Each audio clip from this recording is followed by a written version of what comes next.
तो जनाब company information पे क्लिक करूंगा। फाइनेंशियल ईयर एंड सिस्टम ने ऑटोमेटिकली उठा लिया था। कंपनी की टाइप हमने स्टार्ट में सेलेक्ट कर लिया, SMC kind of company limited by shares है जी। ऑथराइज कैपिटल फेस वैल्यू 10 रखी थी, नंबर ऑफ शेयर्स 10,000 थे और टोटल अमाउंट थी 1 लाख। स्क्रॉल बार को पकड़ के फर्दर नीचे चलूंगा जी। अब ये देखें टोटल पेड अप कैपिटल वाला ऑप्शन खाली आ रहा है, जिसकी वजह से हमारा इधर टिक नहीं लगा हुआ। तो जनाब काइंड ऑफ शेयर्स मेरी ऑर्डिनरी थी, क्लास ऑफ शेयर्स भी मेरी ऑर्डिनरी थी। फेस वैल्यू पर share detail of stake holders में हमने ऐड नहीं थी की। उधर सिर्फ ये लिखा हुआ था कि कितने नंबर ऑफ शेयर्स हैं, उधर था 10,000। तो जनाब इधर आपने फेस वैल्यू पर शेयर लिखनी है, जो वैल्यू इधर है वही वैल्यू आपने इधर लिखनी है। इधर फेस वैल्यू पर शेयर है 10, तो इधर भी आपने इसको 10 कर देना है। तो जनाब इधर मैं कर दूंगा 10। जैसे ही मैंने 10 किया तो टोटल पेड अप कैपिटल मेरे पास आ गया 1 लाख। और ये जो आपका कंपनी इन्फॉर्मेशन का टैब था ये इधर टिक हो गया। तो जनाब यहां तक मेरी इन्फॉर्मेशन जो है कंप्लीट है। तो प्रपोज नेम टिक हो गया, एप्लीकेंट इन्फॉर्मेशन टिक हो गई, बिजनेस ऑब्जेक्ट्स टिक हो गए, कंपनी इन्फॉर्मेशन टिक हो गई, डिटेल ऑफ स्टेक होल्डर्स टिक हो गई, और आगे आ रहा है जी डिटेल्स ऑफ यूबीओ। तो जनाब डिटेल्स ऑफ यूबीओ के टैब पे क्लिक करूंगा। आगे वो कह रहा है जी all subscribers please enter the details of the ultimate beneficial owners UBO of the natural or legal persons. तो जनाब यूबीओ से मुराद ऐसा पर्सन है जो डायरेक्टली और इनडायरेक्टली कंपनी को ऑन कर रहा है। तो हमारे केस में सोल मेंबर है, वो सोल मेंबर ही यूबीओ होगा, वही कंपनी में 25% या से ज्यादा जो है वो शेयर होल्डिंग को ऑन कर रहा होगा। तो जनाब यूबीओ को ऐड करने के लिए सिंपली आप ऐड पे क्लिक करेंगे, लेकिन उससे पहले आपने ये इन्फॉर्मेशन देख लेनी है। इधर आपका सीनासी या नाइको आ रहा होगा, नेम आ जाएगा, टाइप आ जाएगी, सब्सक्राइबर डेजिग्नेशन आ जाएगी आपकी। तो जो आपने information detail of stake holders में ऐड की होगी नेचुरल पर्सन की, वही डिटेल इधर आ जाएगी। अब आपने क्या करना है, आपने सिंपली क्लिक करना है ऐड पे, ये जो ऐड का बटन बना हुआ है। तो सिंपली ऐड पे क्लिक करूंगा। अल्टीमेट बेनिफिशियल ऑनर आगे उसने इन्फॉर्मेशन में उसकी डेफिनेशन बताई हुई है जी। UBO means a natural person who ultimately owns or control a company whether directly or indirectly through at least 25% shares or voting rights or by exercising effective control in that company through other means। तो जनाब UBO से मुराद ऐसा person है जो 25% या इससे ज्यादा share holding उस कंपनी में ऑन कर रहा है। डायरेक्टली यानी कि 25% वही ऑन कर रहा है, इनडायरेक्टली से मुराद के 15% वो ऑन कर रहा है, 5% उसके बच्चे ऑन कर रहे हैं, 5% उसकी बीवी ऑन कर रही है। तो इस तरह भी वो यूबीओ की डेफिनेशन में फॉल कर जाएगा। कंट्रोल थ्रू अदर मीन्स की उसने डेफिनेशन बताई हुई है जी। Control through other means may be exercised through a chain of ownership or through close relatives or associates having significant influence or control over the finances or decisions of the company. तो मैंने आपको बता दिया कि उसके बीवी बच्चे भी कुछ शेयर्स ऑन कर सकते हैं। क्यूमुलेटिव देखना है आपने, तो शेयर होल्डिंग बीवी बच्चों के नाम पे भी हो सकती है, उसको क्यूमुलेट करके देखना है।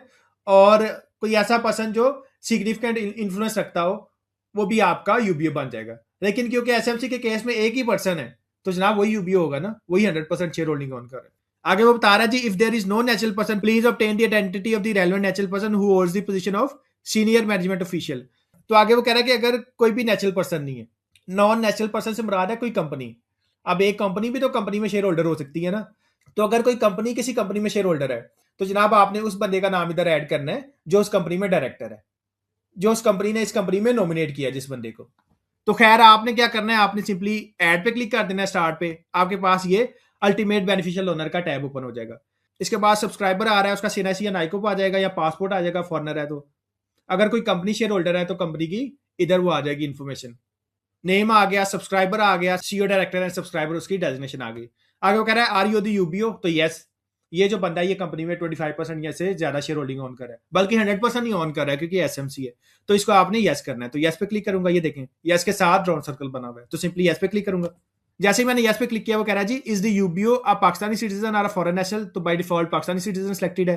Do you want to add CNSC user or NICOP user, तो नाइकोप था हमारे केस में, नाइकोप आ गया। फर्दर नीचे चलूंगा जी, ये साइड पे स्क्रॉल बार बनी हुई है, इसको पकड़ के नीचे चलता हूँ। नाइकोप की डिटेल्स आ गई, एक्सपायरी डेट आ गई, डेट ऑफ बर्थ आ गई, डेट ऑफ इशू आ गया, ये ऑलरेडी वेरीफाई हो चुका है जब हमने detail of stake holders add की थी। डिटेल्स ऑफ यूबीओ, तो जो शेयर होल्डर था उसका नेम आ गया, ईमेल आ गई, जेंडर आ गया जी। आगे वो कह रहा है जी date on which share holding control or interest acquired in the company, किस डेट को आपने इस कंपनी में शेयर होल्डिंग या इंटरेस्ट एक्वायर किया है। तो जनाब जिस डेट को बैठ के आप कंपनी बना रहे हैं उस डेट को आपने इस कंपनी में शेयर होल्डिंग एक्वायर की है। अब जैसे आज 19 अप्रैल है तो जनाब मैं 19 अप्रैल को बैठ के कंपनी बना रहा हूं, तो 19 अप्रैल को मैंने इस कंपनी में शेयर होल्डिंग एक्वायर की है। तो जनाब इस टैब को फिल करने के लिए देखें जी कैलेंडर बना हुआ है, कैलेंडर से मुराद यह है कि हमने डेट चूज करनी है, तो कैलेंडर पे क्लिक करूंगा और आज आ रही है 19, तो सिंपली 19 पे क्लिक कर लूंगा। आपने एक बात याद रखनी है कि जिस डेट को बैठ के आप कंपनी का फॉर्म सबमिट करें उसी डेट की आपने यूबीओ को सिलेक्ट करना है जी। तो जनाब हमारे केस में जिस डेट को हमने शेयर होल्डिंग एक्वायर किया हुआ है जी 19 अप्रैल 2026। फर्दर नीचे चलूंगा जी। आगे वो कह रहा है फादर्स नेम या स्पाउस नेम, फादर का नेम आपने ऐड करना है या स्पाउस, खामन का नेम आपने ऐड करना है सीएनआईसी से देख के। रिलेशन विद यूबीओ आ रहा है जी कि आपका बाप है या हस्बैंड है, तो इसको सेलेक्ट करने के लिए ड्रॉप डाउन पे क्लिक करूंगा। ये देखें जी फादर है या स्पाउस है, तो फादर पे क्लिक कर लूंगा। ये जो मेरा स्टेक होल्डर है ये मेल है, तो इसके सीएनआईसी से देख के फादर नेम ऐड कर दूंगा जी। तो जनाब ये नेम के नीचे ये जो बॉक्स बना इधर क्लिक करूंगा और इधर फादर का नेम ऐड कर दूंगा। तो जनाब फादर का नेम ऐड कर दिया। रिलेशन विद यूबीओ के ड्रॉप डाउन से मैंने फादर सेलेक्ट कर लिया। नेशनैलिटी आ गई जी पाकिस्तान, कंट्री ऑफ ओरिजिन भी हमारा पाकिस्तानी होगा। तो ड्रॉप डाउन पे क्लिक करूंगा और इधर से पी लिख के पाकिस्तान सेलेक्ट कर लूंगा जी। इसके अलावा आप सेम एज नेशनैलिटी भी कर सकते हैं कंट्री फॉर रीजन को। ये देखें जी, अगर सेम एज नेशनैलिटी करना है, आपने सेलेक्ट नहीं करना, तो सिंपली इस पर क्लिक करें, तो ये आपका वैसे ही कंट्री फॉर रीजन पाकिस्तान हो जाएगा। तो आप कंट्री फॉर रीजन को ना सेलेक्ट करें, आप सिंपली सेम एज नेशनैलिटी कर दें जी। फर्दर नीचे चलूंगा जी, आगे आ रहा जी address of UBO as per CNIC/NICOP/पासपोर्ट। तो जो आपने डिटेल ऑफ स्टेक होल्डर्स में इन्फॉर्मेशन ऐड की होगी एड्रेस की, वो सारी आ जाएगी। कंट्री आ गया, प्रोविंस आ गया, डिस्ट्रिक्ट आ गया, सिटी आ गया, नीचे एड्रेस लाइन में एड्रेस आ गया। आगे वो कह रहा है जी usual residential address is as per CNIC/NICOP/पासपोर्ट। आगे वो कह रहा है कि जो आपका रेजिडेंशियल एड्रेस है वो एज पर CNIC है, तो यस। ये जो यूजुअल रेजिडेंशियल एड्रेस से पहले ये जो बॉक्स बना है, तो सिंपली इस पर क्लिक करूंगा, तो ये देखें जी मेरा रेजिडेंशियल और परमानेंट एड्रेस सेम हो गया। आगे वो बता रहा है whether there is indirect shareholding control or interest being exercised through entities or other legal persons or legal arrangements in the chain of ownership are controlled through at least 25% of the shares, voting rights or controlling interests in the company। तो जैसे मैंने आपको ऊपर बताया कि एक बंदा directly भी शेयर ऑन कर सकता है और इनडायरेक्टली भी ऑन कर सकता है। इनडायरेक्टली कंट्रोल ऐसे होगा कि उसके बीवी या बच्चे या कोई और पर्सन जो है शेयर होल्डिंग जो है ऑन कर रहा होगा उस कंपनी में। तो जनाब हमारे केस में तो एक ही शेयर होल्डर है और वही सारे शेयर्स अक्वायर कर रहा है, तो इस केस में इसको आपने नो ही रहने देना। अगर कोई और कंपनी या कोई और इंडिविजुअल इनको इनडायरेक्ट ऑन कर रहा है, तो आपने क्या करना था, आपने क्लिक करना था यस पे। जैसे ही आप यस पे क्लिक करते तो ये आपसे फर्दर इन्फॉर्मेशन मांगता है। ये देखें जी, additional UBO information, indirect control. जैसे मैंने आपको बताया ना, एक बंदे के पास 15% शेयर होल्डिंग है, बाकी सपोज कर ले उसके बीवी बच्चों के पास 20% शेयर होल्डिंग है, तो ये टोटल 35 हो गई। तो उसके बीवी बच्चों का इनडायरेक्ट कंट्रोल है जनाब, तो इस केस में आपने उनकी भी डिटेल ऐड करनी थी। फर्दर नीचे चलता हूं जी, आपने ऐड इनडायरेक्ट शेयर होल्डिंग पे क्लिक करना था और उनकी सारी डिटेल ऐड कर देनी थी, CNIC, name, address, percentage of share holding and so on. ये चीजें सारी आपने ऐड कर देनी थी। ये देखें जी, तो जनाब हमारे केस में नो है, एक ही पर्सन है वही शेयर्स अक्वायर कर रहा है और कोई इनडायरेक्ट शेयर होल्डिंग नहीं है। तो जनाब नो पे क्लिक कर दूंगा। ये देखें, ये नो से पहले जो राउंड सर्कल बना हुआ है, तो सिंपली इस पे क्लिक करूंगा, तो ये नीचे मेरे पास जो इनडायरेक्ट शेयर होल्डिंग वाला ऑप्शन था वो डिसअपीयर हो गया। तो जनाब मेरी सारी इन्फॉर्मेशन कंप्लीट है जी। इसके बाद सिंपली डन पे क्लिक करूंगा। तो जनाब इधर ऐड आ रहा था, ऐड पे मैंने क्लिक किया, एड्रेस से ऐड किया, यूबीओ का जो रिलेशन था फादर वो ऐड कर दिया, उसका नेम ऐड कर दिया, एड्रेस ऑटोमेटिकली आ रहा था और इनडायरेक्ट शेयर होल्डिंग को मैंने नो कर दिया। तो ये मेरी यूबीओ की डिटेल आ गई। इसको आप एडिट करना चाहें इस इन्फॉर्मेशन को, तो ये पेंसिल बनी है, जैसे ही आप पेंसिल पे क्लिक करेंगे यूबीओ का फॉर्म वापस ओपन हो जाएगा। और अगर आप इसको डिलीट करना चाहें तो ये देखें राउंड सर्कल बना हुआ है, आप राउंड सर्कल पे क्लिक करेंगे तो ये डिलीट हो जाएगा। फर्दर नीचे चलता हूं जी, यूबीओ की सारी इन्फॉर्मेशन आ गई, ऑल यूबीओज।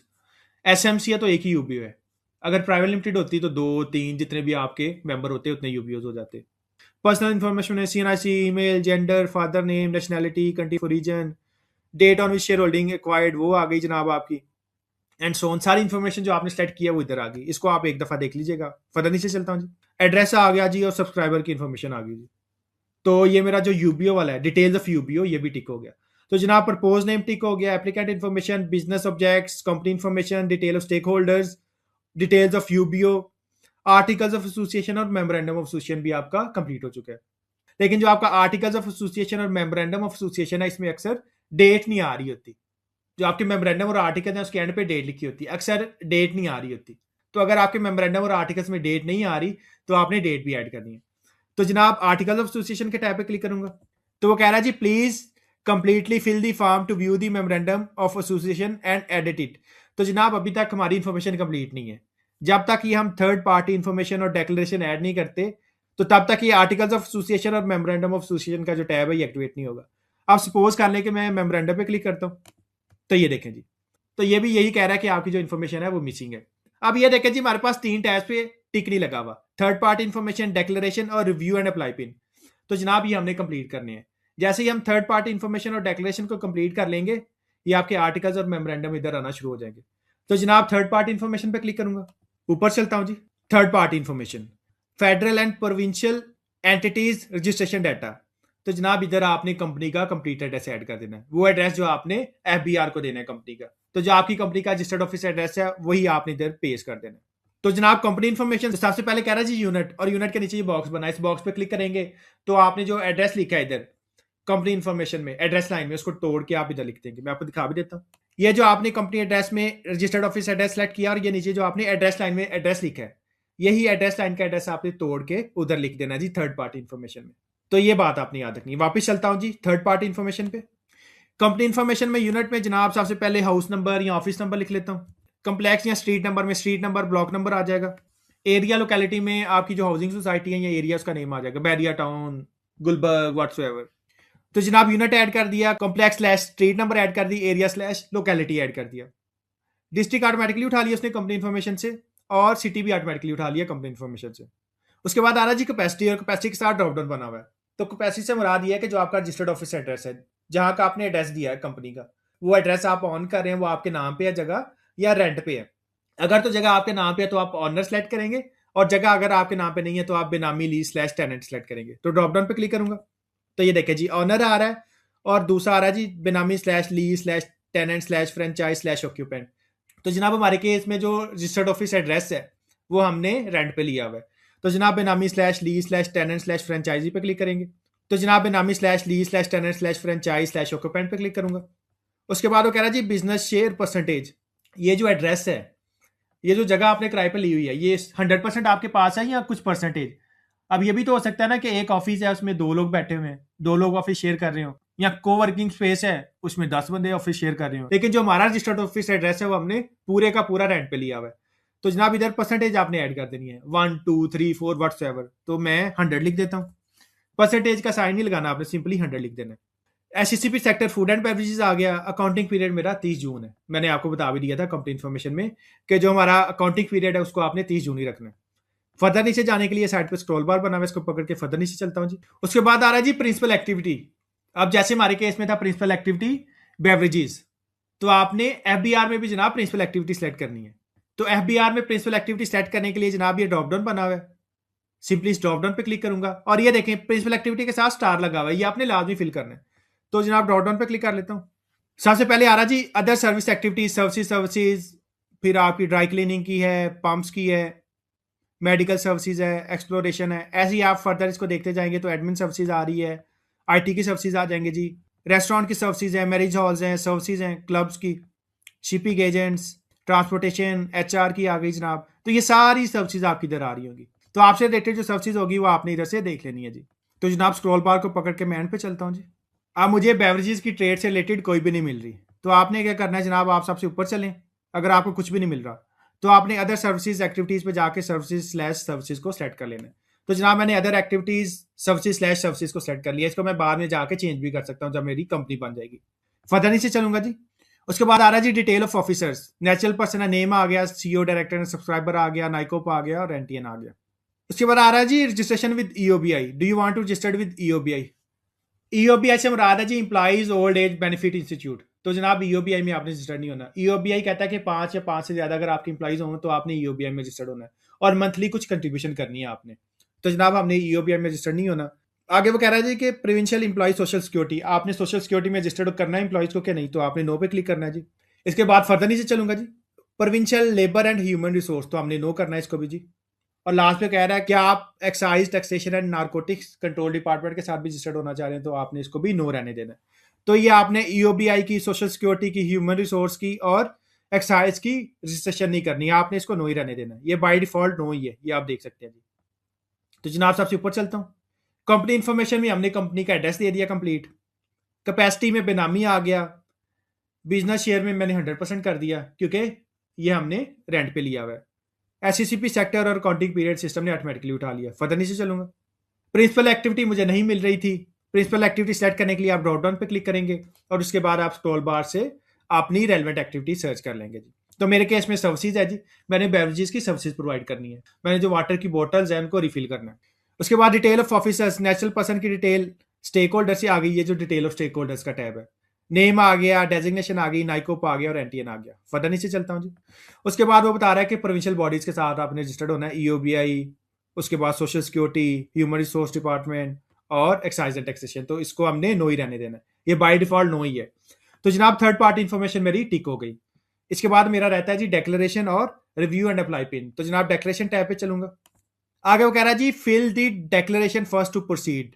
डेक्लेरेंट profession slash designation. जो डेक्लेरेंट है, डेक्लेरेंट से मुराद वो पर्सन जो कंपनी इनकॉर्पोरेशन का फॉर्म सबमिट कर रहा है, क्या वो ऑथराइज इंटरमीडियरी है या a person named in the articles as director of the propose company.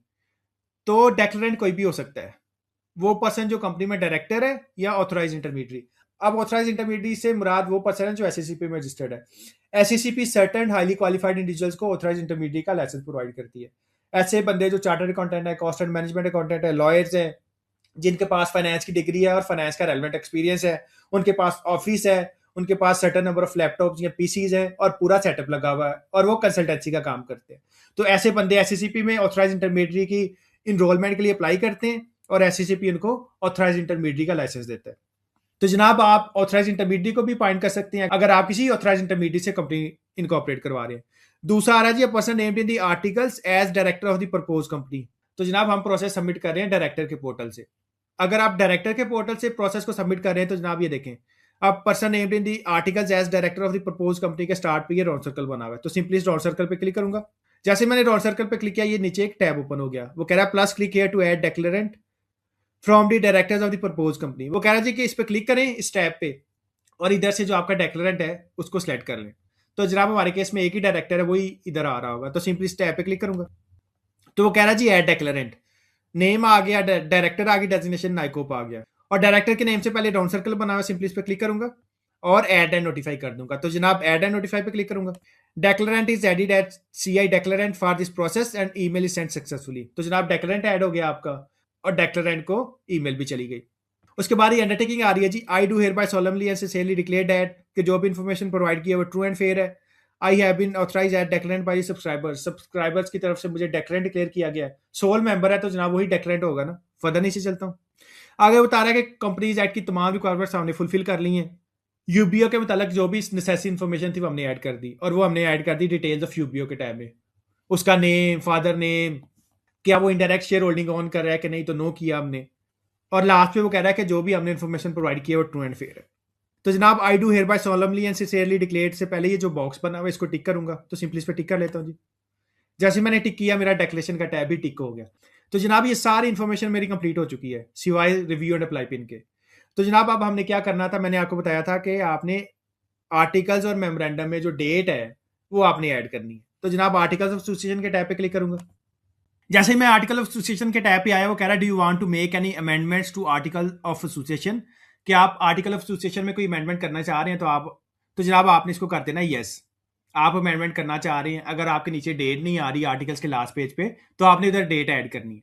तो जनाब ये जो स्क्रॉल बार बना हुआ है इसको पकड़ के एंड पे चलूंगा जी।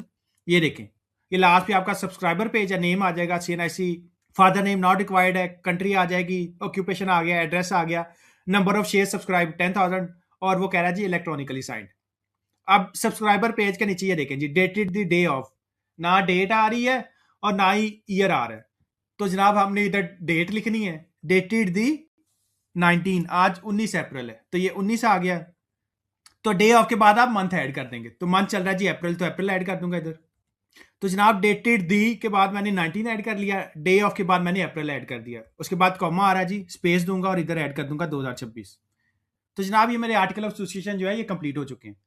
सब्सक्राइबर पेज के नीचे जो डेट आ रही थी ये मिसिंग थी, डे मिसिंग था 19 मैंने ऐड कर दिया, मंथ मिसिंग था अप्रैल ऐड कर दिया और कॉमा के बाद ईयर ऐड कर दिया 2026। सबसे पहले आपने क्या करना है, आपने आर्टिकल्स ऑफ एसोसिएशन के पेज पे आना है, आपने इधर यस को टिक करना है कि आप इसमें अमेंडमेंट करना चाह रहे हैं और नीचे आपने डे, मंथ और ईयर लिख देना है। अब as it is memorandum of association के पेज पे जाऊंगा। तो जनाब मेमोरेंडम पे क्लिक करूंगा, एंड पे चलूंगा जी। अब ये देखें सब्सक्राइबर पेज के नीचे डे, मंथ और ईयर मिसिंग है। तो आर्टिकल्स पे चलूंगा जी, इसको कॉपी कर लेता हूं और मेमोरेंडम के पेज पे जाके नीचे डेट वाला सारा जो ऑप्शन है उधर ये पेस्ट कर दूंगा जी। मेमोरेंडम ऑफ एसोसिएशन के टैब पे मैं आ गया, इसको सारे को सेलेक्ट कर लेता हूं जी और इधर इसको पेस्ट कर दूंगा जी। जो मैंने आर्टिकल से डेट वाला टेक्स्ट कॉपी किया था वो इधर मैंने पेस्ट कर दिया, dated the 19 day of April 2026। Information automatically save हो गई, name, applicant information, business objects, company information, detail of stake holders, UBO, articles, memorandum, certified true copy. जनाब इसको मैंने सेलेक्ट नहीं किया। अगर आप चाहते हैं कि जैसे ही कंपनी बने और कंपनी की आपको सर्टिफाइड ट्रू कॉपीज जो भी डॉक्यूमेंट्स है, certificate of incorporation, form 1, memorandum, articles, वो आपको एससीसीपी की तरफ से स्टैंप लगे मिले, मतलब के क्यूआर कोड लगे मिले, तो आप क्या करेंगे, आप सर्टिफाइड ट्रू कॉपी के टैब पे जाएंगे और इधर आप क्लिक कर देंगे नीड सर्टिफाइड ट्रू कॉपी, लेकिन इससे आपकी जो फीस है वो बढ़ जाएगी। तो जनाब मैं सर्टिफाइड ट्रू कॉपी नहीं अप्लाई कर रहा। थर्ड पार्टी इन्फॉर्मेशन हमारी कंप्लीट है जी। थर्ड पार्टी इन्फॉर्मेशन में आपने जो एफबीआर को डाटा देना है वो आपने ऐड किया, एड्रेस आ गया, प्रॉपर्टी को आप ऑन कर रहे हैं, रेंटेड है जो आपका रजिस्टर्ड ऑफिस एड्रेस है, तो मैंने बिनामी लीज टेनेंट सेलेक्ट कर लिया। 100% रेंटेड, परसेंटेज ऑफ जो शेयर था उसको मैंने 100 रख लिया, सेक्टर मैंने सेलेक्ट कर लिया, और नीचे जो रजिस्ट्रेशन विद प्रोविंशियल बॉडीज थी उसको मैंने नो रहने दिया। डेक्लेरेशन से मैंने डेक्लेरेंट सेलेक्ट कर लिया जो डायरेक्टर था, उसके बाद ये जो अंडरटेकिंग थी इसको टिक कर लिया। तो जनाब मेरी सारी इन्फॉर्मेशन कंप्लीट हो चुकी है। इसके बाद मैं जाऊंगा रिव्यू एंड अप्लाई पिन पे, तो जनाब रिव्यू एंड अप्लाई पिन पे क्लिक करूंगा। प्रपोज नेम आ गया जी, एक ही हमने नाम रखा था, तो फर्स्ट प्रपोज नेम आ गया, उसकी सिग्निफिकेंस आ गई। उसके बाद जो एप्लीकेंट है उसकी इन्फॉर्मेशन आ रही है जी। स्क्रॉल बार को पकड़ के नीचे चलूंगा, ये जो एप्लीकेंट है सारी उसकी इन्फॉर्मेशन आ रही, name, CNIC, address, whatsoever. Further नीचे चलता हूँ, सेक्टर आ गया, कंपनी की इन्फॉर्मेशन आ गई जी। फाइनेंशियल ईयर 30 जून मैंने आपको बताया था, इसको नहीं छेड़ना। काइंड लिमिटेड बाय शेयर्स है, कंपनी का रजिस्टर्ड ऑफिस एड्रेस आ गया। तो इस पेज से सारी इन्फॉर्मेशन आपने रिव्यू कर लेनी है। फर्दर नीचे चलूंगा जी, कैपिटल आ गया जी, फेस वैल्यू ऑफ शेयर्स 10 थी, और पेडअप के केस में भी फेस वैल्यू ऑफ शेयर्स थी वो 10 है। काइंड और क्लास ऑर्डिनरी आएगी, नंबर ऑफ शेयर्स 10,000 और इधर भी 10,000 है। टोटल अमाउंट 1 लाख आ गई और टोटल अमाउंट 1 लाख आ गई। तो इधर आपने सबसे इंपॉर्टेंट चीज देखनी है, जो फेस वैल्यू है दोनों की बराबर होनी चाहिए, दोनों की 10-10 होनी चाहिए, जो आपने कंपनी इन्फॉर्मेशन में इन्फॉर्मेशन ऐड की थी। फर्दर नीचे चलूंगा जी, जो नेचुरल पर्सन ऐड किया हमने उसकी डिटेल आ जाएगी, नॉमिनी की डिटेल आ जाएगी जी, यूबीओ की डिटेल आ जाएगी। आर्टिकल्स और मेमोरेंडम आ गए, आर्टिकल्स को देख लीजिएगा एंड पे जो डेट है वो आ रही है कि नहीं, तो एंड पे चलता हूँ, ये डेट आ रही है जी, dated the 19 day of April 2026। Further नीचे चलूंगा, मेमोरेंडम आ गए, एंड पे चलूंगा, सारी इन्फॉर्मेशन आपने देख लेनी है। फर्दर नीचे चलता हूँ जी, और ये डेट आ रही है। स्क्रॉल बार को पकड़ के फर्दर नीचे चलूंगा, थर्ड पार्टी की इन्फॉर्मेशन जी, जो आपने फेडरल गवर्नमेंट को यानी कि एफबीआर को और प्रोविंशियल एंटिटीज को देनी है रिगार्डिंग रजिस्ट्रेशन। एफबीआर को आप इन्फॉर्मेशन देंगे क्योंकि आपका एनटीएन बनेगा, जैसे ही आपकी कंपनी रजिस्टर्ड होगी आपका एनटीएन साथ ही बन जाएगा। तो इधर से आपने जो इन्फॉर्मेशन ऐड की थी वो देख लीजिएगा जी। एड्रेस आ गया, यूनिट, स्ट्रीट, एरिया, डिस्ट्रिक्ट और सिटी टाउन ऑटोमेटिकली आ रहा था थर्ड पार्टी इन्फॉर्मेशन में, ये देखें जी। कैपेसिटी में बेनामी हमने सेट किया था, प्रॉपर्टी टाइप प्रॉपर्टी फार्म कुछ नहीं आ रहा, बिजनेस शेयर था 100%। एससीसीपी सेक्टर आ गया जी, food and beverages, accounting period और प्रिंसिपल एक्टिविटी मैंने सर्विसेज सेलेक्ट कर ली थी। फर्दर नीचे चलूंगा जी, डिटेल ऑफ ऑफिसर्स, जो आपका सोल मेंबर था उसकी डिटेल आ जाएगी, उसकी डेजिग्नेशन आ जाएगी, नाइकोप आ गया, एनटीएन आ गया। और ये प्रोविंशियल बॉडीज का कह रहा है कि ईओबीआई के साथ हमने नो किया था, प्रोविंशियल बॉडीज जो आपका सोशल सिक्योरिटी उसके साथ नो किया था, ह्यूमन रिसोर्स डिपार्टमेंट के साथ नो किया था, और एक्साइज एंड टैक्सेशन ये भी हमने नो ही रहने दिया था ऑप्शन। इन सब को हमने नहीं छेड़ा, ये सारे नो ही आ रहे थे। ये जो आपका थर्ड पार्टी इन्फॉर्मेशन है इधर वो सारे नो ही आ रहे थे, तो वही इधर रिपीट हो रहे हैं, इसको आपने नो ही रहने देना। फर्दर नीचे चलूंगा जी, डेक्लेरेंट इन्फॉर्मेशन, डेक्लेरेंट, तो जनाब डेक्लेरेंट हमारा डायरेक्टर जो था वो हमने सेलेक्ट कर लिया। ये डेक्लेरेंट के पेज पे जाके एड डेक्लेरेंट पे क्लिक करके डेक्लेरेंट का नेम आ गया, डेक्लेरेंट का प्रोफेशन आ गया और उसकी डेजिग्नेशन आ गई। तो डेक्लेरेंट हमेशा डायरेक्टर होगा, तो हमारे केस में वही बंदा सीईओ है, वही डायरेक्टर है, वही सब्सक्राइबर है, तो वही आ गया जी। और सीएनआईसी या नाइकोप, हमारे केस में नाइकोप था। उसके बाद हमने ये अंडरटेकिंग एक्सेप्ट कर ली, डेक्लेरेंट में ही आ रही थी जी कि जो भी इंफॉर्मेशन प्रोवाइड की है वो ट्रू एंड फेयर है, एज पर लॉ है, एंड सो ऑन। फर्दर नीचे चलता हूँ जी, अब एंड पे आ रहा जी एप्लीकेशन यूजर्स। अब इधर दो बंदों के नाम आ रहे हैं और आगे आ रहा जी पिन एप्लीकेशन पेंडिंग और पिन एप्लीकेशन पेंडिंग। सबसे पहले आ रहा जी शेयर होल्डर का नेम, जो हमने डिटेल ऑफ स्टेक होल्डर्स में ऐड किया था, सीईओ, डायरेक्टर एंड सब्सक्राइबर। वही डेक्लेरेंट है, वही एप्लीकेंट। एप्लीकेंट से मुराद ये है कि जिस बंदे के पोर्टल से हमने कंपनी इनकॉर्पोरेशन का प्रोसेस इनिशिएट किया है। डेक्लेरेंट से मुराद ये है कि कौन बंदा इसको साइन करेगा, मतलब कि कौन बंदा इस प्रोसेस को सबमिट करेगा। और डेक्लेरेंट आपका डायरेक्टर हो सकता है। हमने डेक्लेरेशन के टैब पे जाके इसको सेलेक्ट किया था, और हमारे केस में जो हमारा डेक्लेरेंट है हमारा स्टेक होल्डर ही होगा, और हमारा स्टेक होल्डर सिंगल पर्सन ही है जी। उसके बाद जी नॉमिनी आ रहा है, और नॉमिनी का भी पिन एप्लीकेशन पेंडिंग है। मैं आपको बताता हूँ कि आपने क्या करना है इसका। सबसे पहले ये आपके पास 2 अंडरटेकिंग आ रही है, इन अंडरटेकिंग्स को आपने एक्सेप्ट करना है। तो ये देखिएगा जी, I do hereby solemnly and sincerely declare that the information provided in the form is true and correct and nothing is concealed. हम अंडरटेक कर रहे हैं, जो डेक्लेरेंट है वो अंडरटेक कर रहा है कि जो भी इन्फॉर्मेशन है वो ट्रू एंड फेयर है, कुछ भी छुपाया नहीं है। और इसके साथ ही बॉक्स बना हुआ है, इस बॉक्स पे क्लिक करूंगा और इसको चेक कर लूंगा। I agree to CDC's terms and conditions for the issuance of shares in book entry form in terms of section 72 of the Companies Act 2017। आगे वो कह रहा है कि आपने सीडीसी की टर्म्स के साथ एग्री कर लिया है। तो जनाब जैसे ही आपकी कंपनी बनेगी आपके शेयर चले जाएंगे सीडीसी में। आपको सीडीसी का वेलकम लेटर भी आ जाएगा। तो जनाब जैसी आपकी कंपनी बन जाएगी, आपको सीडीसी की ईमेल भी आ जाएगी, तो आपने मेरी सीडीसी की वीडियो भी देख लेनी है एससीसीपी के वाले से। जितने भी आपकी कंपनी के शेयर होल्डर्स होंगे, जैसे इस केस पे सोल मेंबर है, तो सोल मेंबर का सीडीसी में अकाउंट बन जाएगा। तो आपने मेरी वीडियो देख लेनी है सीडीसी के वाले से भी। तो जनाब इसको भी मैंने चेक कर लेना, ये जो बॉक्स बनाया तो इस पर टिक कर लूंगा। उसके बाद वो कह रहा है जी apply PIN, enter your digital signature PIN. तो जनाब जो आपका पिन था, जब आपने साइन अप किया था, आपको पीडीएफ प्रोटेक्टेड फाइल आई थी, मैं आपको दिखा भी देता हूँ जी। ये जो आपको भी ईमेल आई थी, आप सिंपली पासवर्ड लगा के इस पीडीएफ को ओपन कर लेंगे। इसमें जो 4 डिजिट्स का पिन होगा वो आप पिन लगा देंगे। तो जनाब इस फाइल को ओपन कर लेता हूँ जी। तो जनाब इस पीडीएफ को पासवर्ड लगा के मैंने इसको ओपन कर लिया। पासवर्ड आपका वही था जब आपने साइन अप किया था और आपने पासवर्ड रखा था। पासवर्ड इसका वही होगा जो आपने लीप में साइन अप करते हुए अपना पासवर्ड रखा था। तो जनाब ये मेरा पिन आ गया 4 डिजिट्स का। वापस चलूंगा लीप के पोर्टल पे और इस बॉक्स पे 4 डिजिट्स का पिन ऐड कर दूंगा जी। तो जनाब मैंने 4 डिजिट्स का पिन ऐड कर दिया। इसके बाद सिंपली आप ये जो आगे अप्लाई पिन का बटन है, सिंपली आप इस पर क्लिक करेंगे। तो जनाब अप्लाई पिन पे क्लिक करूंगा। जैसे ही अप्लाई पिन पे क्लिक किया, वो कह रहा है जी वैलिड पिन, और इधर साइंड आ, इधर पहले आ रहा था जी पिन एप्लीकेशन पेंडिंग, अब इधर आ गया साइंड। अब ये तो सीईओ का पिन लग गया, अभी हमने नॉमिनी का पिन लगाना है।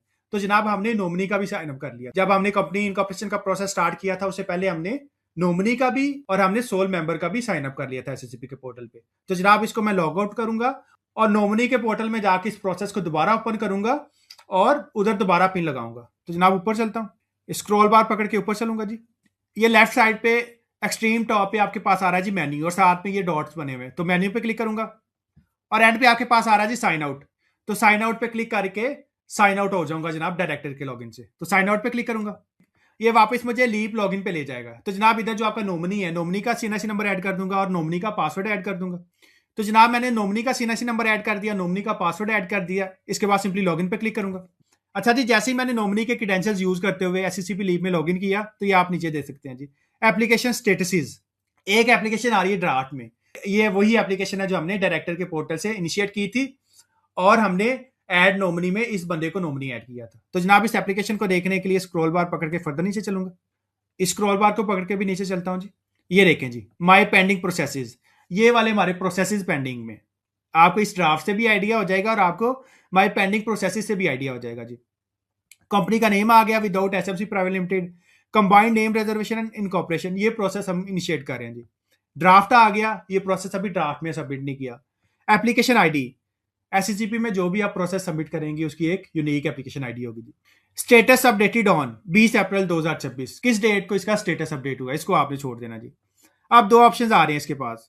अब इसके बाद आपके पास दो ऑप्शंस आ रहे हैं, एक तो ये देखें ये एरो बना हुआ है और उसके आगे आ रहा है जी पेंसिल। तो जनाब आपने क्लिक करना है पेंसिल पे। जैसे ही आप पेंसिल पे क्लिक करेंगे, ये फॉर्म आपके पास डॉट फॉर्म में ओपन हो जाएगा। तो जनाब पेंसिल पे क्लिक करूंगा, तो जनाब जो कंपनी इनकॉर्पोरेशन का प्रोसेस है इधर ओपन हो जाएगा। अब इस बंदे के पास सिर्फ रिव्यू एंड अप्लाई पिन आ रहा है। जब हमने डायरेक्टर के पोर्टल से स्टार्ट किया था तो उधर company incorporation, business object, third party information, company information, memorandum of association, article of association, declaration, review and apply PIN आ रहा था। वो इस वजह से आ रहा था कि वही बंदा एप्लीकेंट था और वही डेक्लेरेंट था। उस बंदे के पोर्टल से हमने कंपनी इनकॉर्पोरेशन का प्रोसेस स्टार्ट किया था। तो इस फॉर्म को एडिट करने के राइट उसी बंदे के पास है जिसने इस प्रोसेस को स्टार्ट किया था। इस बंदे के पास सिर्फ पिन लगाने के राइट है। जो नॉमिनी है, नॉमिनी के पास सिर्फ पिन अप्लाई करने के राइट है। तो जनाब डायरेक्टर के पोर्टल से हमने इस फॉर्म को पहले ही रिव्यू कर लिया है। तो एंड पे चलूंगा जी, ये सारा वही फॉर्म है जो रिव्यू एंड अप्लाई पिन का लास्ट टैब मैंने दिखाया था आपको एप्लीकेशन में से, ये वही आ रहा है जी। ये देखिए प्रपोज नेम है, एप्लीकेंट की इन्फॉर्मेशन है। अगर फर्दर नीचे चलूं तो memorandum, articles and so on वही आ रहा होगा। तो एंड पे चलूंगा जी। अब देखें जो सीईओ, डायरेक्टर एंड सब्सक्राइबर था उसका साइंड आ रहा है, लेकिन जो नॉमिनी है उसका पिन एप्लीकेशन पेंडिंग आ रहा है। तो जब हमने एक नॉमिनी को साइन अप किया था, नॉमिनी की पिन आई होगी 4 डिजिट्स की आपकी ईमेल पे, नॉमिनी के ईमेल पे। तो नॉमिनी का ईमेल खोलूंगा, उस पासवर्ड प्रोटेक्टेड पीडीएफ को खोलूंगा और पिन लगा दूंगा। तो जनाब पिन लगा देता हूं। इधर जो नॉमिनी है उसका पिन लगाना है आपने, ये बात आपने याद रखनी है।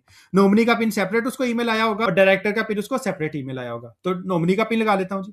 पिन लगाने से पहले ये जो अंडरटेकिंग आ रही है आप इस पर क्लिक करेंगे, इसमें लिखा हुआ है कि जो भी आपने इन्फॉर्मेशन प्रोवाइड की है वो ट्रू एंड फेयर है। तो ये जो बॉक्स है इसको चेक कर लूंगा। इसके बाद नीचे आ रहा है जी अप्लाई पिन, और ये नीचे बॉक्स आ रहा है, इस बॉक्स में 4 डिजिट्स पिन ऐड कर दूंगा। अच्छा जी, जैसे ही मैंने 4 डिजिट्स का पिन ऐड किया, मेरे पास ये जो अप्लाई पिन का बटन है ये एक्टिवेट हो गया। तो सिंपली अप्लाई पिन पे क्लिक करूंगा, वैलिड पिन, और ये भी आपका साइंड हो जाएगा थोड़ी देर में। अभी आपने क्या करना है, आपने वापस जाना है डायरेक्टर के पोर्टल पे और डायरेक्टर के पोर्टल पे जाके आपने इस प्रोसेस को सबमिट करना है जी। ये देखें जी ये साइंड हो गया। तो वापस चलता हूँ जी डायरेक्टर के पोर्टल पे। डायरेक्टर के पोर्टल पे जाने के लिए मेन्यू पे चलूंगा और इधर से साइन आउट हो जाऊंगा क्योंकि ये नॉमिनी का पोर्टल है। तो साइन आउट कर लेता हूँ CNIC/NICOP/passport। तो जनाब जो डायरेक्टर है उसका CNIC और पासवर्ड ऐड कर दूंगा। CNIC और पासवर्ड ऐड कर दिया, इसके बाद सिंपली लॉगिन पे क्लिक करूंगा। एप्लीकेशन स्टेटसेस, ड्राफ्ट में एक एप्लीकेशन आ रही है तो जनाब एंड पे चलूंगा जी। फर्दर नीचे चलता हूँ, पेंसिल पे क्लिक करूंगा जी। ये देखें कंपनी का नेम आ गया, combined name reservation and incorporation. Application ID मैंने आपको बता दी कि एससीसीपी में जो भी आप प्रोसेस करेंगे उसकी जो एप्लीकेशन आईडी है वो यूनिक होगी, हर प्रोसेस की एप्लीकेशन आईडी सेपरेट होगी। तो जनाब पेंसिल पे क्लिक कर लेता हूँ, ऊपर चलूंगा जी। ये देखें सारे टैब्स मेरे कंप्लीट हैं। ये देखें अगर मैं आपको सारे दिखाऊं, ये सारे टैब्स मेरे कंप्लीट हैं। अभी आपने क्या करना है, आपने जाना है रिव्यू एंड अप्लाई पिन पे। तो जनाब रिव्यू एंड अप्लाई पिन पे चलूंगा, सिंपली इस पे क्लिक करूंगा, ऊपर चलता हूं जी, ये स्क्रॉल बार पकड़ के। तो ये देखें इधर सबमिट का बटन आ रहा है। पहले इधर प्रीवियस और नेक्स्ट का बटन आ रहा था, अभी इधर आ रहा है सबमिट का बटन। जैसे ही आप एंड पे जाएंगे रिव्यू एंड अप्लाई पिन के टैब पे, तो जनाब सिंपली सबमिट पे क्लिक करूंगा क्योंकि मेरी एप्लीकेशन कंप्लीट हो चुकी है जी। आगे वो कह रहा है जी congratulation your application has been submitted successfully. आपकी एप्लीकेशन सबमिट हो चुकी है जी। ये एप्लीकेशन आईडी थी जी। We have sent you the application ID via email and SMS. आपको एप्लीकेशन आईडी का ईमेल और एसएमएस भी चला गया जी। फर्दर नीचे चलूंगा जी। आगे वो कह रहा है जी in order to finalise the application please pay the fee of 9600 as soon as possible but no later than 30 days after submission. The application will only be forwarded to SCCP for processing if fee paid. Application will stand automatically cancelled if fee is not paid within 30 days after submission. आगे वो कह रहा है कि काली जो फी है वो पे करें, और अगर आप विदिन 30 days फी पे नहीं करेंगे तो जनाब आपकी एप्लीकेशन जो है वो स्टैंड कैंसिल कंसीडर होगी। तो जनाब ये 9600 कंपनी कॉर्पोरेशन की फी है, जो नेम रिजर्वेशन की जो फी है 1200 वो सेपरेट है। तो इस सारे प्रोसेस को मिला के आपकी फी जो है तकरीबन 11000 बन जाती है। तो अब आपने क्या करना है, आप क्लिक करेंगे पे नाउ पे। एक पे नाउ नीचे आ रहा है और एक पे नाउ ऊपर आ रहा है, जिस पे मर्जी क्लिक कर लें। तो जनाब ये ऊपर वाले पे नाउ पे क्लिक करूंगा। अभी आपके पास दो ऑप्शंस आ रहे हैं, एक आ रहा है क्रेडिट/डेबिट कार्ड और दूसरा आ रहा है आपके पास वन बिल। आप अपने डेबिट या क्रेडिट कार्ड से भी पे कर सकते हैं और आप वन बिल से भी पे कर सकते हैं। तो मैं आपको दोनों ऑप्शंस दिखा देता हूं। तो जनाब मैं पे करूंगा डेबिट या क्रेडिट कार्ड के थ्रू, और इसके अलावा वन लिंक का भी ऑप्शन मैं आपको दिखा देता हूं। तो जनाब वन लिंक पे क्लिक करूंगा जी। जैसे ही मैंने वन लिंक पे क्लिक किया मेरे पास वन लिंक ब्लू हाईलाइटेड हो गया। टोटल अमाउंट पेएबल जी, हेड ऑफ अकाउंट्स आ गए जी, आगे अमाउंट आ रही है। नेम रिजर्वेशन की फी 1000 है। Registration fee for new incorporation आ गई जी। फाइलिंग फी आ गई, सीडीसी एनुअल अकाउंट फी आ गई, सीडीसी सिक्योरिटी डिपॉजिट आ गया जी 1000, सीडीसी सिक्योरिटी डिपॉजिट आ गया जी 2000, नादरा चार्जेस 200। मेरे केस में तो एक मेंबर पहले से एक कंपनी में डायरेक्टर था, तो इस वजह से नॉमिनी का सिर्फ चार्जेस आ रहे हैं। आपके केस में शायद 400 आ रहा हो अगर दोनों बंदों का अभी साइन अप किया। और वन बिल के चार्जेस आ रहे हैं जी 25 रुपए। अब वन बिल के थ्रू आप पेमेंट कैसे कर सकते हैं जी। वन बिल के थ्रू आप किसी भी मोबाइल की ऐप से इजी पैसा, जैज कैश, नया पे, सदा पे में एक चलान नंबर दे के पेमेंट कर सकते हैं। अब चलान कैसे जनरेट करना है जी, स्क्रॉल बार के थ्रू नीचे चलूंगा, जनरेट चलान पे क्लिक करूंगा जी। अब ये देखें जी, हाउ टू पे थ्रू वन बिल। तो सारा उसने बताया हुआ कि अपने बैंक की ऐप में लॉगिन करें, उधर वन बिल सर्च करें, invoice and voucher payment select करें और ये पीएसआईडी दें। ये जनाब आपकी यूनिक पीएसआईडी है। ये पीएसआईडी देंगे तो उधर कंपनी का नेम आना शुरू हो जाएगा, एबीसी प्राइवेट लिमिटेड, व्हाट्सएवर जो भी आपकी कंपनी है। तो उधर से आपको आइडिया हो जाएगा कि जो आपकी पीएसआईडी है वो करेक्ट है। ऊपर से आपकी अमाउंट ये दिखा रहा होगा 10,375। आप सिंपली वन बिल में जाके इनवाइस एंड वाउचर पेमेंट में जाके पीएसआईडी नंबर ऐड करेंगे, वो आपकी कंपनी का नेम और अमाउंट दिखाना शुरू कर देगा। जब आपको लगे कि अमाउंट ठीक है तो आप सिंपली इसको क्लिक करके पे कर दें। एज इट इज आप इजी पैसा, जैज कैश, सदा पे, नया पे में भी वन बिल में जाके इसकी पेमेंट कर सकते हैं। इसके अलावा आप इसको प्रिंट करके किसी बैंक में भी ले जाके पे कर सकते हैं जी। बैंक में पे करने के लिए आप सिंपली डाउनलोड चलान पे क्लिक करेंगे। तो जनाब डाउनलोड चलान पे क्लिक करूंगा तो ये आपके पास चलान जो है वो प्रिंटेबल फॉर्म में आ जाएगा। आप इसको डाउनलोड कर लें, सेव कर लें, प्रिंट कर लें, सेव एज पीडीएफ कर लें, प्रिंटर लगा हुआ है तो डायरेक्ट प्रिंट कर लें, या सेव एज पीडीएफ कर लें, पहले सेव कर लें उसके बाद इसको प्रिंट कर लें। तो ये चलान आप किसी भी बैंक की ब्रांच में लेके जाएंगे और वो आपकी जो फी है वो पे कर देगा। तो जनाब ये तो हो गया वन बिल का ऑप्शन। बैंक्स की ऐप के थ्रू भी, जैज कैश, इजी पैसा, सदा पे, नया पे, जो मोबाइल वॉलेट्स हैं उनके थ्रू भी, और तीसरा मेथड ये है कि चलान निकालें और बैंक में ले जाएं और उसको पे कर दें। इसके बाद मैं आपको दिखाता हूं जी डेबिट या क्रेडिट कार्ड के थ्रू आपने कैसे पे करना है। तो इसे क्लोज करता हूं जी, कैंसिल करूंगा, क्रेडिट/डेबिट कार्ड पे चलूंगा जी। आगे वो कह रहा है जी changing the selected payment method will affect the calculated fee. अगर आप मेथड चेंज करेंगे तो जो फी है वो बढ़ जाएगी। वन बिल के चार्जेस 25 रुपए हैं, लेकिन जो आपका डेबिट/क्रेडिट कार्ड है इसके प्रोसेसिंग चार्जेस ज्यादा होते हैं। तो जनाब मैं यस पे क्लिक करूंगा तो ये देखें जी ईपीयूएस चार्जेस उधर 25 रुपए आ रहे थे, इधर आ रहा है 383 रुपए, यानी कि चार्जेस बढ़ गए। तो डेबिट/क्रेडिट कार्ड के थ्रू पे करने के लिए फर्दर नीचे चलेंगे, प्रोसीड टू पे पे क्लिक करेंगे। नेम एससीसीपी ऑर्डर, डिजिटल पे ऑर्डर, डिस्क्रिप्शन आ गई, अमाउंट टू पे 10,733। फर्दर नीचे चलूंगा जी। आगे वो कह रहा है जी पेमेंट यूजिंग मास्टर कार्ड और वीजा एक्सेप्टेड है। पे पाक आपका एक्सेप्टेड नहीं है जी, ना ही वेस्टर्न यूनियन, सिर्फ मास्टर और वीजा। इधर जो आपका कार्ड का नंबर है वो आ जाएगा, जो आपके कार्ड की एक्सपायरी है, ड्रॉप डाउन पे क्लिक करके आप वो लिख देंगे, आपके कार्ड पे लिखी होगी। कार्ड का एक्सपायरी ईयर आ जाएगा और आपके कार्ड की बैक साइड पे वैलिडेशन कोड लिखा होगा 3 डिजिट्स का, वो आप देंगे। इसके बाद आप सिंपली पे क्लिक करेंगे, आगे वो पूछेगा नंबर पे को, उसके बाद वो आपके नंबर या ईमेल पे ओटीपीज भेजेंगे, आप ओटीपी ऐड करोगे और आपकी पेमेंट हो जाएगी। लेकिन चूंकि इस मेथड में चार्जेस ज्यादा हैं, तो जनाब मैं ऑप्ट करूंगा वन बिल के थ्रू। तो जनाब ऊपर चलूंगा, बैक एरो पे क्लिक करूंगा जी, ये वापस मुझे पेमेंट मेथड्स पे ले आया। तो दोबारा वन बिल पे क्लिक करूंगा, फर्दर नीचे चलूंगा जी। अब ये देखें, उधर आ रही है 10,733, इधर आ रही है 10,375। तो जनाब मैं कोई 350 रुपये क्यों ज्यादा पे करूं? तो जनाब जनरेट चलान पे क्लिक करूंगा और ये जो चलान है इसको मैं वन बिल के थ्रू पे कर दूंगा। तो जैसे ही मैं पे करूंगा, जो मेरी एप्लीकेशन ड्राफ्ट में आ रही है वो अंडर रिव्यू में चली जाएगी। तो जनाब ये चलान नंबर कॉपी कर लेता हूँ। अच्छा, अगर आपने एप्लीकेशन सबमिट कर दिया लेकिन किसी वजह से लाइट चली गई है और आप फी नहीं पे कर सके, तो उस केस में आपने क्या करना है, तो मैं आपको दिखा भी देता हूँ। वापस मैं इस पोर्टल पे आ जाऊंगा, वापस मैं पेमेंट के टैब पे आ जाऊंगा। तो ऊपर चलता हूँ जी, मेन्यू पे क्लिक करता हूँ, होम पे जाऊंगा। अब पहले ड्राफ्ट में था, अभी चला गया पेमेंट पेंडिंग। पेमेंट पेंडिंग से मुराद ये कि आपका प्रोसेस सबमिट हो गया लेकिन आपने पेमेंट नहीं की। तो फर्दर नीचे चलूंगा जी। अगर आपका प्रोसेस ड्राफ्ट में होगा तो इधर पेंसिल बनी होगी, आप पेंसिल पे क्लिक करके उस प्रोसेस को ओपन कर लेंगे। लेकिन अगर प्रोसेस सबमिट हो गया तो ये एरो आ रहा होगा और इधर पेमेंट पेंडिंग आ रहा होगा। अगर ड्राफ्ट में होगा तो ड्राफ्ट में आ रहा होगा और इधर पेंसिल बनी होगी। अगर आपकी लाइट साइड चली जाए और आपका प्रोसेस ड्राफ्ट में है, तो जनाब जितना आपका सेव हो गया साथ साथ उसको आप ओपन कर सकते हैं। ओपन करने के लिए क्या करेंगे, आप लॉगिन करेंगे, नीचे आएंगे माई पेंडिंग प्रोसेसेस में और इधर पेंसिल बनी होगी, पेंसिल पे क्लिक करेंगे तो आपका प्रोसेस ओपन हो जाएगा जी। अगर आपने प्रोसेस सबमिट कर दिया लेकिन पेमेंट नहीं की, तो ये आपका प्रोसेस ड्राफ्ट से निकल के पेमेंट पेंडिंग में आ जाएगा। इधर पहले ड्राफ्ट आ रहा था जी, इधर आप लिखा आ रहा है जी पेमेंट पेंडिंग, और आगे पहले इधर पेंसिल बनी हुई थी ड्राफ्ट के केस में, अभी एरो बना हुआ है। तो इस एरो पे क्लिक करूंगा, ऊपर चलता हूं जी। ये देखें, ये मेरे पास प्रोसेस आ गया, पेमेंट पेंडिंग आ रही है, एप्लीकेशन आईडी आ गई और आगे पे नाउ आ रहा है। तो जनाब पे नाउ पे क्लिक करूंगा तो ये मुझे वापस पेमेंट मेथड पे ले जाएगा। तो जनाब ये मेरे पास पेमेंट मेथड आ गया जी। वन बिल के थ्रू मैंने पे करनी है तो वन बिल पे क्लिक करूंगा, फर्दर नीचे चलूंगा जी, जनरेट चलान पे क्लिक करूंगा और ये मेरे पास चलान आ गया। तो जनाब इस चलान को मैं बैंक की ऐप में जाऊंगा, उसके बाद वन बिल पे चलूंगा और इसको पे कर दूंगा। तो जनाब इसको पे कर लेता हूँ जी। तो जनाब मैंने चलान पे कर दिया और चलान पे किए को अभी 1 मिनट हो गया। अभी वापस चलूंगा जी होम पे और देखते हैं जी मेरा प्रोसेस जो है पेमेंट पेंडिंग से निकला है कि नहीं निकला। तो ऊपर चलता हूँ जी, होम पे क्लिक करूंगा, उसके बाद दोबारा होम पे क्लिक करूंगा जी। तो ये देखें विद इन सेकेंड्स अभी मैंने पेमेंट किया और मेरा प्रोसेस जो है पेमेंट पेंडिंग से निकल के अंडर रिव्यू में चला गया जी। फर्दर नीचे चलता हूँ जी, कंपनी का नेम आ गया, combined name reservation and incorporation, अभी ये चला गया अंडर रिव्यू में। जब आपका नेम रिजर्व हो जाएगा, इसके बाद एसएससीपी वाले इसको रिव्यू करेंगे। तो सबसे पहले जब आपका नेम रिजर्व हो जाएगा तो इधर आ जाएगा जी नेम रिजर्व।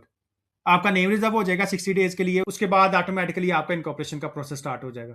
और अगर आपको कोई ऑब्जेक्शन आ जाएगी तो इधर ऑब्जेक्शन रेज लिखा आएगा और ये इधर ऑब्जेक्शन रेज में 1 आ रहा होगा, अंडर रिव्यू से निकल जाएगा ये प्रोसेस। और जैसे ही आपकी कंपनी कंप्लीट हो जाएगी तो जनाब ये अप्रूव्ड में चला जाएगा और माई पेंडिंग प्रोसेसेस में से ये निकल जाएगा। ऊपर चलता हूँ जी, और माई कंपनी /LLP में ये आना स्टार्ट हो जाएगा, इधर ये 1 आना स्टार्ट हो जाएगा और माई प्रोसेसेस में इधर 1 आना स्टार्ट हो जाएगा, क्योंकि माई पेंडिंग प्रोसेसेस में से आपका प्रोसेस निकल जाएगा। अच्छा, ये तो हो गया कंपनी इनकॉर्पोरेशन का प्रोसेस। अब जैसे जैसे कंपनीज बनती जाएंगी आपको ईमेल आती जाएगी, मैं आपको दिखा देता हूँ। सबसे पहले तो आपकी ईमेल आएगी, आप एज ए डेक्लेरेंट सेलेक्ट हो गए हैं या आप एज ए नॉमिनी सेलेक्ट हो गए हैं, दोनों की ईमेल चली जाएगी, साथ साथ मैसेज भी चला जाएगा। उसके बाद आपको नेम रिजर्वेशन की ईमेल आएगी, अगर आपका नेम रिजर्व हो जाएगा। मैं आपको दिखा देता हूँ जी। तो ये जनाब आपको ईमेल आ जाएगी, congratulations the application ID is approved, the company name is reserved for 60 days, please start company incorporation today. तो जनाब वो कह रहा है कि आपकी कंपनी का नेम 60 दिनों के लिए रिजर्व हो गया है और कंपनी इनकॉर्पोरेशन का प्रोसेस स्टार्ट कर दें। लेकिन क्योंकि हमने कंबाइंड प्रोसेस किया तो हमने कुछ भी नहीं करना, नेम रिजर्व हो गया, अगला प्रोसेस खुद ही हो जाएगा। तो जैसे ही नेम रिजर्व हो जाएगा आपको एक पीडीएफ की अटैचमेंट भी आएगी, जो नेम अवेलेबिलिटी लेटर है वो आपको आ जाएगा। तो सिंपली इस पर क्लिक करूंगा, ये देखें जी एप्लीकेशन आईडी आ गई, जो डायरेक्टर है उसका नेम आ जाएगा, उसका एड्रेस आ जाएगा, availability of company name, company का नेम आ गया। उसके आगे लिखा हुआ है जी this is with reference to your name reservation request dated, किस डेट को आपने नेम रिजर्वेशन की रिक्वेस्ट डाली है। आगे वो कह रहा है कि जो प्रपोज नेम है वो 60 डेज के लिए रिजर्व हो गया जी। और आगे वो कह रहा है कि अगर आप 60 दिनों के अंदर अंदर कंपनी इनकॉर्पोरेशन का प्रोसेस नहीं करेंगे तो जनाब ये आपका नेम जो है वो लैप्स हो जाएगा। लेकिन जनाब क्योंकि हमने कंबाइंड प्रोसेस किया तो हमें कुछ भी करने की जरूरत नहीं है। तो ये कंबाइंड प्रोसेस का फायदा है कि जैसे ही नेम रिजर्व होगा अगला प्रोसेस खुद ही अगले रजिस्ट्रार के पास चला जाएगा।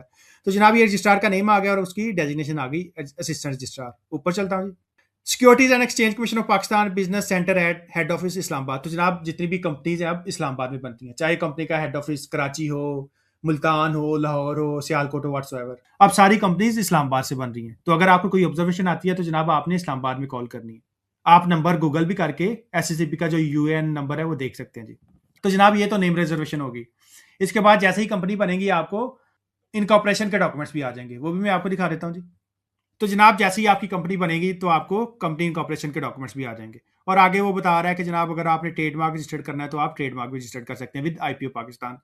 उसके बाद वो बता रहा है कि पोस्ट इनकॉर्पोरेशन रिक्वायरमेंट्स के फर्दर में कौन कौन सी कंप्लाइंस करनी है, उसको देखने के लिए आप इस पर क्लिक करें तो आपके पास पीडीएफ की एक फाइल ओपन हो जाएगी जी।